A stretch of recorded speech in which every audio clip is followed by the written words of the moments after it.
नमस्कार मंडळी, कसे आहात तुम्ही सगळे? Have a good day. मी पायल.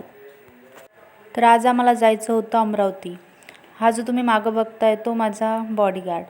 हा नेहमी माझ्यासोबत असतो विदाऊट सॅलरी. तो भुकेलेला असतो फक्त कपड्यांसाठी आणि प्रोटीन घ्यायला पैसे मागण्यासाठी.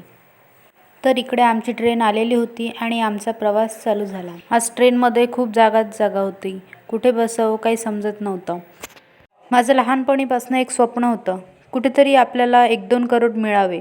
पण हे गुगल पे, फोनपे आल्यानंतर ते स्वप्न पूर्ण होणं शक्यच नाही. आज सकाळी सकाळी कोणाचा चेहरा बघितला होता काय माहिती. आशा नसतानासुद्धा या ट्रेनमध्ये आम्हाला 5 रुपये का होईना फायनली आमच्या डोळ्यांनी ते आज आम्ही बघितलेच. थोड्या वेळातच आम्ही अमरावती पोहोचणारच होतो, तर मध्येच ही ट्रेन थांबली. काय कारण होतं काही कळेनाच झालं.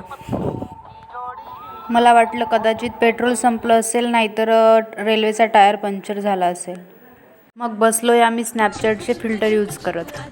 ते पण पाहून पाहून कंटाळा आला. बाहेर छान असा मौसम होता, त्याचा आम्ही थोडा आनंद घेतला आणि नंतर थोड्या वेळातच ट्रेन पुन्हा चालू झाली. चुकून पण हा व्हिडिओ आमच्या घरच्यांपर्यंत नको पोहोचायला, कारण मग म्हणतील तुम्ही रेल्वेत जाऊन बाहेर असं का पाहता. मी कुठे बाहेर गेले आणि फोटो व्हिडिओ सेशन केलं नाही असं कधी होऊच नाही शकत. मग मी पण माझे थोडे फोटो आणि व्हिडिओ काढून घेतले आणि काही मिनटातच आम्ही अमरावतीला पोहोचलोय. पुढे काय झालं ते आपण नेक्स्ट ब्लॉगमध्ये बघूया. अशाच नवनवीन व्हिडिओसाठी चॅनलला सबस्क्राईब करा, शेअर करा.